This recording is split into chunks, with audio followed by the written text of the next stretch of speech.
I don't want to put on that all glittery gold and all is nice when you come here to teach in the United States. In plain Jamaican terms, the struggle is real.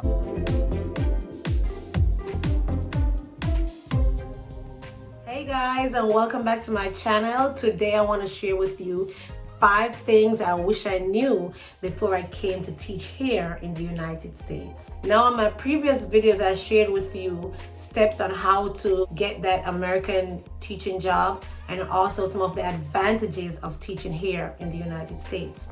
But today, I will be sharing with you my experience, because guess what, guys? I don't want to put on that all glittery gold and all is nice when you come here to teach in the United States. I'm going to tell you in plain Jamaican term that the struggle is real. So it's hard work, and at times you're going to feel like you want to give up. But if you have a goal and you're trying to meet that goal, then you can come here and achieve what is it that you set out to achieve. So let's get straight into it, guys. Okay, so I'm going to start with this one. And I know some people might say, oh, she fool or oh, she never know that. But let me tell her this in a plain Jamaican term. Guess what? Culture shock, it real. Culture shock, real. Born and raised Kingstonian. Been to the country in Jamaica before. Spent some time, yes, with family or friends. But even in Jamaica, country, different from United States country, because I did not expect when I came here that, first of all, United States have so much country. And when I say country, I mean you can be driving miles and miles and miles up and all you're seeing is just trees and bush and trees and bush. Not saying that's not in Jamaica, but the movies don't portray that in the movies that we see. Don't portray that countryness in the United States. And I've been to New York City and I've been to Miami. So yes, you go to those places and you see foreign, you see United States of America. So when my sponsor dropped me off in my county that I'm going to be teaching in, I stood there and I was just looking around like, which part this? Okay, United States, this me, you know. Like, I was really shocked and ready to go home.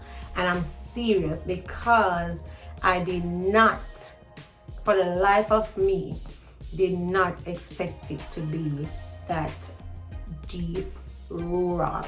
So guys, in your mind, if you're coming here to teach, please tell yourself, it's not necessarily a city you're going to be teaching in. As I said before in one of my first videos, most of the Jamaican teachers are placed in the rural areas, country, plain and straight country. And I noticed, like, on those first couple of days when I came here, people were like passing and like, hey, how you doing?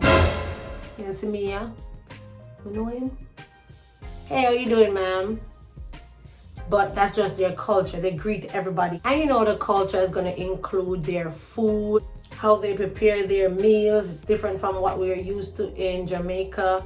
The things that they drink, it's different. Like, they love sweet tea. When I first came here, I could not bear the taste of sweet tea. It just was so awful. All it is tea bag. You know what we call tea bag of Jamaica? Tettle tea.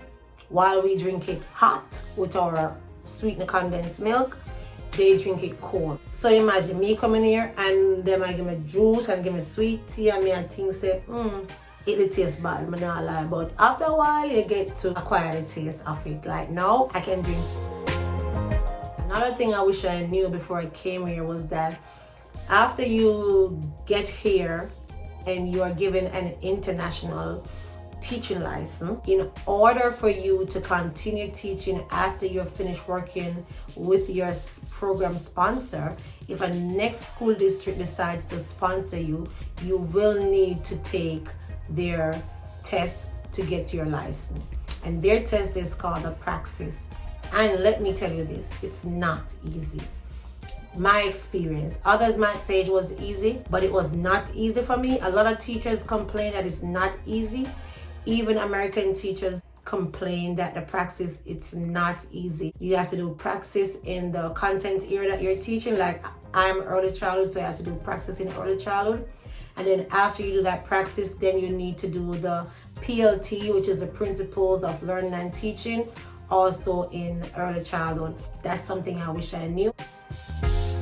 Another thing that I wish I knew before I came here was that paperwork pile up. So paperwork, whole heap of paperwork.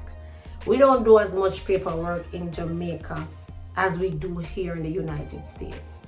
Guys, sometimes I feel like I do more paperwork than I teach. And it can be frustrating because I'm telling you, the paperwork, there's a lot, and there's deadlines for all the paperwork. And even as a teacher here, every Friday we have a list of things that we need to turn in by X time on a Friday, like your lesson plan. Test results, you need to break down the results piece by piece. Like say, if you give 5 questions, if you test the students in 5 questions, they want to know which one of the questions they did best in, which question most students did worst in. They want to know why you think they did best in this question, why you think they did the worst in this question. Other paperwork, they want call log, because you have to be calling parents like every week, and they want proof that you're calling the parents and what you call the parents about. And you want to make sure you're calling the parents at least 5 parents per week, and 3 of those parents should be positive phone calls you're making, and the other 2 can be something like if the child needs some improvement. In addition to those paperwork meetings, oh my God, I mean, if you don't mind, you might meet every day of the week. Another thing I wish I knew was that you have to be extra flexible to teach here, because you cannot get comfortable with nothing. For example, they give you a strategy that you need to use, and their strategies, they're usually research based. Okay, so we need you to do this strategy, and you're teaching the students using the strategy that they taught you. All right, so you're teaching it and you're getting it, you're feeling comfortable with it now, but they found a next strategy. Now you gotta put aside that first strategy and start using this new strategy, because this one is better, and this one is proven to give students more success. So now you have to drop all that, learn this new one, and execute this new one. And that's a lot. That happens a lot. We change so many different strategies throughout a year, but the next school year you have a different set of strategies that are being endorsed. It's because there's a lot of micromanaging where everybody has their own idea as to how to do something or why it should be done this way. And we as a teachers, like a chicken running around with no head.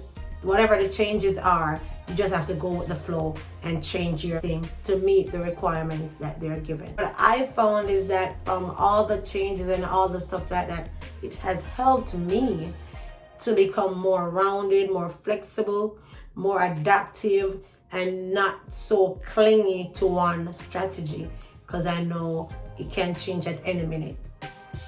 I'm not gonna say I wish I knew this, because I really already knew this. Kids all over the world are the same. They all have their uniqueness, okay? So in Jamaica, we say them rude and them bad and them. These parents here say the same thing, that the kids them bad and whatever. But let me tell you this, the parents will be the first to chew you out if there's an issue. So back in Jamaica, you know, parents will say, okay, miss, beat him. Here, the parents are quicker to jump on you and believe what their child says over you, the teacher. Because really and truly, teachers here, you're just a teacher. And you have some parents who are really nice, and they will listen to what you have to say before they get onto you, but there are some who's just going to get onto you. I'm just making you aware of that. Please remember, these are my experiences, and this in no means mean that you cannot have a successful teaching career here in the United States, because every Body has a different experience, and guess what? I am appreciative for my experiences, because my experiences has allowed me to grow as an educator. It has allowed me to be more adaptive, more flexible.